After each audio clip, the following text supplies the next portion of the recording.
මගෙන් අහනවා කොල්ලට අවුරුදු 16 කොල්ල දඩබ්බරයිලු.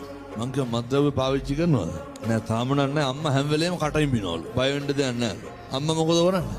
කොල්ලා කටින් බිනවලු හැම වෙලේම. මං අහුවා තාත්තගෙන් දැන් ළමයා මුරණ්ඩු වෙනකොට ළමයා කියන දේ අහන්න නැති වෙනකොට ඔය ඇත්ත මොකද කරේ කියලා. ඊට පස්සේ කිව්වා හාමුදුරනේ මං ටිකක් තදට හිටියලු. ළමයා මුරණ්ඩු වෙනකොට දෙමව්පියෝ මොකද කරන්නේ? ගෙවල් වල තියෙනව නේද?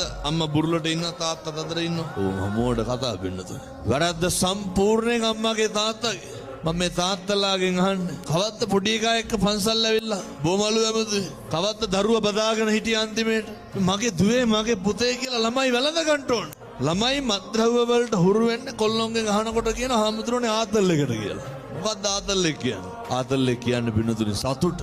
ගොඩක් මත්ද්‍රව්‍ය වල දරුවෝ ඇබ්බැහි වෙන්නේ පෞරුෂය හීන වුණාම. දරුවෝ තනි වුණාම, දරුවෝ හුදකලා වුණාම, අම්මා තාත්තා නැති වුණාම, අම්මගේ තාත්තගේ ආදරය නැති වුණාම, අම්මා තාත්තා කෙල ගන්නවා ඉවරයක් නැහැ දරුවෝ අසරණයි. තාත්තා බීලා ඇවිල්ලා අම්මට තඩි ගහනවා දරුවෝ අසරණයි.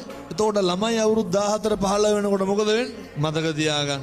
අම්මගේ තාත්තගේ යුතුයකමක් වෙන්න ඕන, වගකීමක් වෙන්න ඕන. දරුවොත් එක්ක එකට බත් කන්න ඕන. මගේ දුවේ, මගේ පුතේ කියලා දුව පුතා වැළඳ ගන්න ඕන. කවද්ද අන්තිමේට කොල්ලා ළඟට අරගෙන ඔළුව අත ගාලා තියෙන. කවද්ද අන්තිමේට කොල්ලා ළඟට අරගෙන මූණ ඉඹලා තියෙන. අහනකොට කියන තදට ඉන්නවලු ඒ උනාට. තදට ඉඳලා ඔය කරන්න පුළුවන්.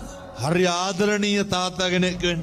ආදරණීය අම්මා කෙනෙක් වෙන්න. කොච්චරද කියනවනම් දරුවන්ට පුළුවන් වෙන්න ඕනේ අම්මටයි තාත්තටයි පිටු පාණ්ඩ බැරි මට්ටමට හිත හැදෙන්න ඕනේ. කවදාවත් දරුවන්ගේ පෞරුෂය, දරුවන්ගේ කොන්ද ගෙවල් වල කඩන්න එපා. දරුවෝ හීන කරන්න එපා. එහෙම වුණාම මේ දරුවෝ මත්ද්‍රව්‍ය වලට හුරු වෙනවා. ඇබ්බැහි වෙනවා. මම ඒ දරුවන්ට කියනවා අම්මගේ තාත්තගේ සිතුම් පැතුම් මොන මට්ටමේ තිබ්බත් කමන්නේ. එක පොලිසියකවත් නැහැ. අප දෙන්න කවුරු ඇවිල්ලාද? යාළුවෝ ඇවිල්ලා. හැමතැනම ඉන්නේ අම්මා තාත්තා ඇවිල්ලා. මොකක් හරි වැරදුනහම කවුද ඉන්නේ? අම්මයි තාත්තයි.